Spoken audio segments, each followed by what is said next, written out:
Olá, sejam bem-vindos ao programa Vida de Empresário.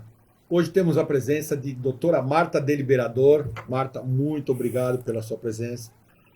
A Marta é uma grande advogada, uma amiga nossa. Eu queria que você se apresentasse primeiro, porque o tema de hoje será testamento. Meu nome é Marta Deliberador, eu sou advogada tributarista e especialista em planejamento sucessório. Obrigado, Marta. Vamos lá. Testamento, é o nosso tema de hoje. Legítima e disponível. Essa é a primeira pergunta. Eu gostaria que você deixasse bem claro ao nosso assinante essa parte. Então, Domingos, o testamento é um instrumento de planejamento sucessório muito importante e muito flexível. E isso é importante que as pessoas entendam que ele é um instrumento que pode ser usado para várias situações do nosso cotidiano. Em relação à legítima e à disponível, é a primeira delas. E isso é importante porque as pessoas têm a ideia de que aquele testamento é o testamento que eu costumo dizer, a caixa de Pandora dos filmes americanos, né? Vamos abrir um testamento para ver o que acontece. No Brasil, isso não pode acontecer. Justamente porque os herdeiros estão protegidos com metade do patrimônio. Então, essa é a chamada legítima. Legítima é a metade do patrimônio que obrigatoriamente vai ficar com os herdeiros necessários. Então, quando nós falamos em testamento, em partilhar parte do seu patrimônio para terceiras pessoas, nós estamos falando de apenas 50%, ou seja, da parte disponível. Vamos lá. Segunda coisa que eu queria perguntar a você. Até que idade máxima, não sei se existe, eu posso fazer um testamento ou depois de uma certa idade ele não tem mais valor? Isso é Legalmente importante. falando. Não existe um limite de idade. O que existe de limitação é em relação à saúde mental, à manifestação de vontade. Né? Então, existe uma idade mínima de 16 anos, e depois disso, com o passar do tempo, a única limitação da lei é que a pessoa possa dispor livremente do patrimônio, estando em pleno uso de suas faculdades mentais. Então, chega muito para mim no escritório essa questão. Olha, minha mãe já tem 70 anos, o meu pai já tem 75, pode fazer um testamento? Não pode? Pode. Se ele estiver em pleno uso de suas Ou faculdades, 90. pode. Desde que, e aí, com uma certa idade, é importante que junto com esse documento venha um laudo médico, enfim, para que não haja questionamento futuro. Não que a lei proíba, entendeu? Aí já são cuidados meus como advogada. Quando eu vou acompanhar um testamento de uma pessoa com mais idade, eu me asseguro com outros documentos acessórios para comprovar. Por quê? Quando a gente está fazendo um testamento, você está deslocando parte do seu patrimônio dos herdeiros necessários para outras pessoas. Então, aqueles herdeiros necessários podem não gostar muito. Né? Aí o primeiro questionamento que vem é, o meu pai não tinha mais capacidade mental para fazer isso. Então, você junta um atestado médico e fala assim, tinha. Né?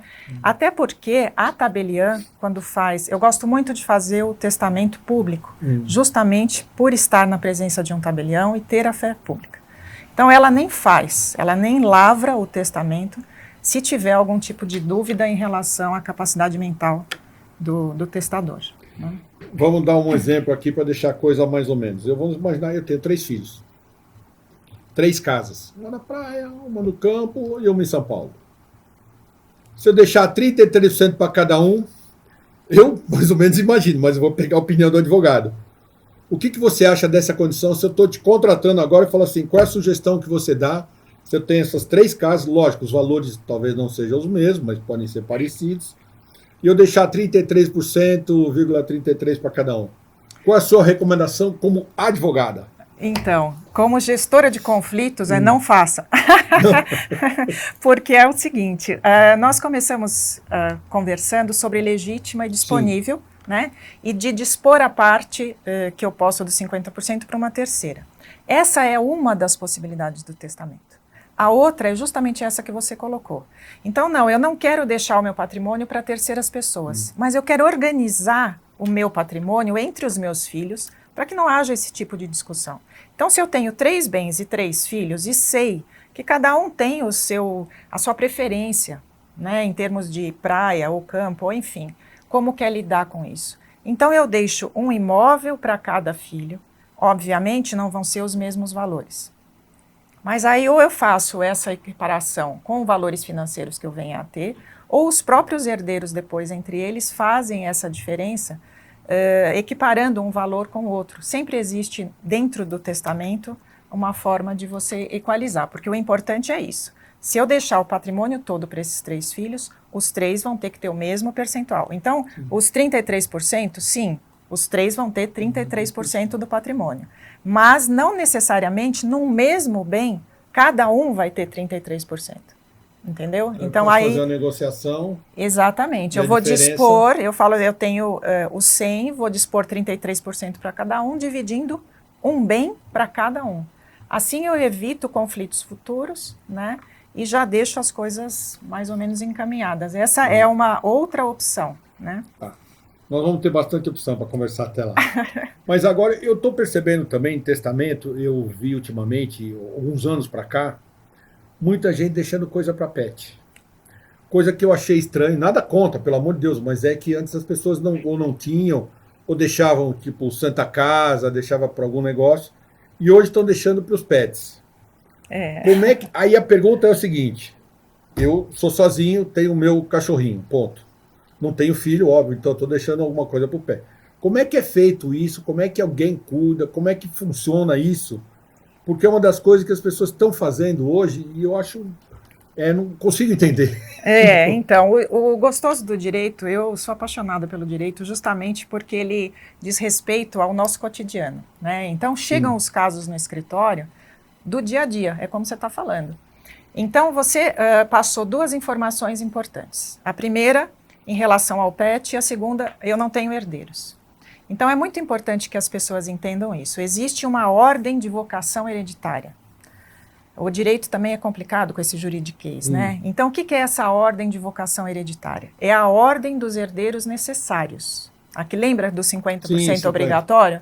Então, tem a ordem dos herdeiros necessários. Se eu tiver herdeiros para o meu pet querido e amado, eu só posso deixar 50%. Então, já começa por aí. Se eu não tiver herdeiros, eu posso deixar tudo para o meu pet. Agora, eu posso deixar para o meu pet mesmo, Marta? Não. A legislação brasileira entende que o animal é coisa. Complicado isso, né? Para quem é dono de pet, então acha que não, mas vale a legislação. Então, ele não tem legitimidade para ser herdeiro, para herdar um patrimônio. Como é que... Mas o brasileiro é um cara muito criativo, né? Então, como é que a gente faz? A gente deixa um tutor para este pet. Então, eu falo, eu vou deixar o meu patrimônio para fulano, só que aí no testamento, isso que é gostoso, você pode estipular tudo. Eu quero que ele frequente tal pet shop, eu quero que vá no veterinário tantos meses por ano, eu quero que, enfim, tudo, que ele durma na caminha assim, assado, que tome tudo, né? Aí você pode me perguntar, Marta, como você sabe que esse tutor... Pergunta exatamente que eu ia vai fazer o que eu estou falando. Então, no próprio testamento, eu já vou deixar uma pessoa encarregada de fazer a fiscalização de como... O tutor do tutor. Pelo amor de Deus. Mas acontece, é isso que nós estamos falando. A gente tem que lidar com a realidade. Sim, não, né? E isso cai dentro do nosso escritório. Se você hoje procurar, inclusive na jurisprudência, porque muitas vezes esses casos acabam sendo levados a juízo, porque um eventual herdeiro colateral, não esses necessários, porque vamos supor que eu não tenho a ordem da vocação hereditária, mas eu tenho um sobrinho, um primo, alguém que fala, não, como é que o cachorro herdou tudo e eu que sou sobrinho, né? E questiona esse tipo de testamento. Então, a gente tem visto, inclusive, no Poder Judiciário, esse tipo de questionamento, tá? É uma realidade. Eu queria te fazer uma outra pergunta, eu estou dizendo pelo que a gente vê, ouve e tal, inventariante. Todo mundo coloca, não sei se isso é lei ou é por questões normais, sempre o mais velho é que assume ser inventariante do negócio. Isso é lei ou é um padrão normal? Eu posso deixar quem eu quiser? O inventariante é uma função bastante chata, eu posso dizer, porque ele é uma pessoa que vai ser responsável pelo gerenciamento desse patrimônio dentro do Poder Judiciário. Então, assim, obrigatoriamente, ainda que eu tenha um testamento, isso é importante falar, eu vou ter um inventário. Então, não é porque eu tenho um testamento que não vai ser aberto o inventário. Primeiro é aberto o processo de testamento, depois é aberto o processo de inventário. Quem é esse inventariante? É a pessoa que vai administrar esse bens. patrimônio, os bens. Então ele vai ter que dar satisfação para os outros herdeiros, ele vai ter que como dar um sócio de uma satisfação empresa, para o vamos chamar juiz, assim. um sócio administrador. Ah, Ele vai ter que dar satisfação para todo mundo o tempo todo. Então essa é a função do inventariante. Aí a pergunta sua é, quem é o inventariante? Tanto pode ser um dos herdeiros, e normalmente é aquele herdeiro que tem mais, que está mais afeto à parte administrativa, né? Ou pode ser um terceiro, pode ser um advogado, pode ser um perito, pode ser, enfim, porque muitas vezes a briga é tão grande dentro da família que o juiz determina um terceiro inventariante, né? Uma pessoa de fora. Mas não há obrigatoriedade de ser um dos herdeiros, e muito menos o mais velho, não. preocupação com os ascendentes. Essa é uma outra questão que chega bastante para mim. Chega um momento da vida dos filhos, quando a gente está com os nossos 50, 60 anos, Eu sei. que nós nos preocupamos com os nossos pais, né, com os nossos ascendentes. E não é só uma preocupação no sentido emocional, mas também no sentido financeiro. Porque os nossos pais acabam precisando do nosso apoio, seja para um plano de saúde, seja para a manutenção de um condomínio, enfim, a gente sabe que as aposentadorias, de uma maneira geral, não dão suporte. Consegue pagar né? o plano. Pois é, exatamente. E então chega também muito para mim essa preocupação, como eu posso proteger a minha mãe ou meu pai no caso do meu falecimento, né? Uma vez que eu tenho herdeiros. É possível com o disponível. Então, eu levo aquele disponível e deixo em testamento que ele vai ser para a proteção dos meus ascendentes. Porque os ascendentes estão na ordem da vocação hereditária, como herdeiros, só se eu não tiver descendentes, filhos, né? Mas se eu tiver filhos, vai tudo para os filhos. Como é que eu faço? Eu deixo dentro do disponível. Eu falo, não, eu quero que... E, importante, o testamento é igual à história do pet. Eu posso determinar que aquela quantia de dinheiro seja para pagar o condomínio, para pagar o plano de saúde e tal. Enfim, eu vou dispor... O inventariante já pode pagar direto Exatamente, e não o testamenteiro, né, no caso, sim. vai dar continuidade para que não haja uma ruptura, vamos dizer, num plano de saúde, num condomínio, em todas as despesas que normalmente a gente, filho, acaba assumindo. Né? Então, isso vai ficar disposto em testamento, não só o valor, mas como esse valor vai ser usado. Né? Isso é uma coisa importante de proteção que chega. Deixa eu te fazer uma pergunta que veio agora. Por exemplo, eu sou o filho, deixaram para eu sou inventariante, tenho que pagar os negócios da minha mãe. Se eu não pago, eu fico com o dinheiro para mim, quais são as consequências penais e quem pode cobrar isso? Se eu deixo minha mãe, eu sei que existe um código do idoso, alguma coisa assim, que você tem que cuidar, eu não tenho... Então você sabe, eu sei que você já teve esse tipo de cliente lá no escritório. Como é que funciona isso? Então, agora você fugiu um pouco do testamento, eu sei, né? Mas eu quis perguntar porque mas quando tá a pessoa ótimo. não tá... É interessante porque você acabou entrando num outro tema que chama deserdação, né? Porque uma das obrigações nossas enquanto herdeiros, enquanto filhos, na verdade, é dar o suporte se o idoso está numa condição de vulnerabilidade. Então, vamos dizer que os nossos pais estejam doentes ou não tenham condição financeira de se manter, existe uma obrigação legal dos filhos dessa proteção do idoso. Então, se eu não faço, qualquer pessoa pode levar isso a juízo. Então, se o pai tiver condições mentais, ele pode deserdar essa pessoa. Ele pode deserdar um filho com base nessa comprovação. A deserdação, ela é um instrumento que vai obrigatoriamente dentro do testamento, tá? Diferentemente da indignação. Você abriu um tema muito complexo. Eu fiz uma pergunta. O bom de entrevistar os amigos é isso. A gente pode mudar, que o amigo não tem problema. Responde do mesmo jeito. Não, porque a indignação também é isso. Só que ela vai ser levantada por um terceiro e pode ser pós-mortem. Depois que a pessoa morreu, um terceiro pode falar assim, olha, o Rica não pode receber essa herança, porque ele abandonou a mãe, por isso. Né? Isso vai ser levado a juízo. A deserdação não, é o próprio autor da herança que vai dispor em testamento que foi abandonado, então por isso está deserdando o filho.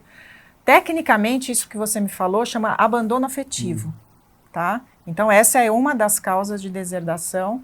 Não tem responsabilidade criminal num primeiro momento, se não houve algum dano físico, né, obviamente, para o pai. Se houve, ele vai responder não só pelo Estatuto do Idoso, né, mas enfim, o Ministério Público apura Antes, a eu queria fazer responsabilidade. uma outra pergunta, a gente tem mais uma que eu queria depois para encerrar. Revogação do testamento. Por exemplo, eu fiz um testamento hoje. Vou fazer uma pergunta bem assim. Amanhã, eu tive um problema com meu filho, com a minha filha, quero mudar, resolver alguma coisa. Eu posso mudar no dia seguinte? Então, essa é uma das faculdades do testamento que eu gosto muito. Ele pode ser revogado a qualquer momento. E não é porque ele é revogado que eu não posso fazer outro. Tá? Então, não só houve uma mudança de pensamento meu, como, por exemplo, eu deixei isso para uma pessoa, um sobrinho, alguém. Houve uma tragédia, essa pessoa faleceu. Eu preciso mudar o meu testamento. Ou, também, eu deixei isso de uma maneira, uma divisão não equânime entre os meus filhos, mas depois eu não quero mais, eu desisti dessa ideia. Não tem nenhum problema. Inclusive, na revogação, eu não preciso ter justificativa. O que é mais importante ainda, né? Eu não preciso falar, olha, eu quero desistir do testamento, não justificar nada, porque só mudar. Não, você fala simplesmente eu quero revogar. E aí, a semana que vem eu chego para o advogado e falo, então, agora eu quero fazer outro. Por quê? Porque eu tenho uma outra pessoa que eu gosto, porque o meu pet eu adorei, enfim, ele mudou, né? Ele pode dispor. O que é importante a pessoa entender, Domingos? Eu trabalhei a minha vida inteira para constituir o meu patrimônio. Sim. Então, o testamento é uma disposição de última vontade. Eu tenho que poder dispor do meu patrimônio enorme, né? da maneira que eu quiser. Né? Tudo bem, 50% vai para os meus filhos? Vai, mas os outros 50% eu tenho que dispor. Eu tenho a liberalidade de dispor como eu quiser, na hora que eu quiser. Inclusive, quando eu deixo esse 50% para uma terceira pessoa, eu posso gravar esse patrimônio com as chamadas cláusulas restritivas. Que é o próximo assunto. Que é a inalienabilidade, impenhorabilidade e incomunicabilidade. Essas palavras difíceis aí, complicadas, significam o quê? A proteção do meu patrimônio, em última instância, tá? Inalienabilidade. Eu estou passando para você, que é um terceiro, uma casa que eu gosto muito, mas eu não quero que você venda, que você disponha dessa casa de maneira nenhuma. O neto, então? Pode ser, né? Eu vou deixar para um neto, mas eu não quero que ele venda, que ele passe isso para frente. Eu gravo esta casa, esse bem, com essa cláusula de inalienabilidade através do testamento. Ou, eu sei que o meu neto vai casar... neto então é ótimo, né? Vai casar com uma piriguete que eu não gosto, ou com uma fulana, enfim. As avós têm sempre algum julgamento, né? Eu não quero que se comunique esse bem. Grava com a cláusula de incomunicabilidade. Então, o cônjuge, o companheiro, não vai ter acesso àquele bem. E, por fim, você pode até deixar, por exemplo, para pessoas... Acontece muito isso. Um filho que é... infelizmente, independente de drogas, ou uma pessoa com um vício em jogo, que você sabe que vai precisar de uma casa para morar, né? Pela vida toda complicada que ele leva. Então você grava aquele patrimônio, mas você quer proteger aquele filho. Então você grava aquele patrimônio com a cláusula de impenhorabilidade. Por quê? Porque se ele quiser vender aquele patrimônio para um vício, para jogo, ele não pode, tá? Então eu realmente estou protegendo aquela terceira pessoa com quem eu me preocupo, porque eu vou deixar uma casa para ele morar e sei que ele não vai vender, não vai penhorar, não vai comunicar, enfim, eu vou conseguir alcançar o meu objetivo, que é proteger o meu herdeiro. Né? Martinha, eu queria que você desse assim para o nosso assinante, o que você acha mais importante, você enxerga que, independente da minha idade, independente da coisa, eu dono de empresa, porque eu também tenho empresa, vamos falar agora assim, eu tenho empresa, tenho meu patrimônio, tem fazenda, e eu quero, porque quando a gente cria um patrimônio, a gente não quer briga na família, né? Então vamos falar do testamento, não vamos nem entrar na parte. Qual a melhor forma, independente da minha idade, que eu faço isso, se tem data, idade, sei lá, o que for, para que a pessoa fale assim, se acontecer uma tragédia comigo amanhã, as coisas estão resolvidas. Eu ouvi isso ontem à noite, né? Ontem à noite eu ouvi isso. E a minha resposta foi justamente essa, né? A pessoa que me perguntou falou assim, eu faço uma holding, né, para esse caso de proteção? Não, faça um testamento. Por quê? Porque no testamento você vai dispor exatamente, você abarca todas as situações. Se você tiver uma empresa, você coloca o filho que você quer que fique como gestor. Se você tiver uma divisão de patrimônio, você faz a divisão do patrimônio como você quiser. Enfim, ele é um instrumento muito amplo e que você fica tranquilo. em relação à forma de gestão daquele patrimônio. Então, eu acho que como instrumento de proteção patrimonial e planejamento sucessório, o testamento hoje é muito flexível e pode proteger bem. A voz do especialista. Marta, nós estamos chegando ao final do nosso programa. Eu quero te agradecer de coração. Você é uma pessoa muito querida, muito especial, uma grande profissional. Vai ganhar nosso livro. Oba! Obrigada. A caneca é sua. E quero agradecer de coração. Muito obrigado, eu sei do seu tempo. Eu que agradeço. Vamos voltar mais vezes sobre outros assuntos mais importantes que a gente sabe que você tem. É. Se você quer ver este e outros programas, veja pelo nosso site e nos acompanhe nas redes sociais. Até lá.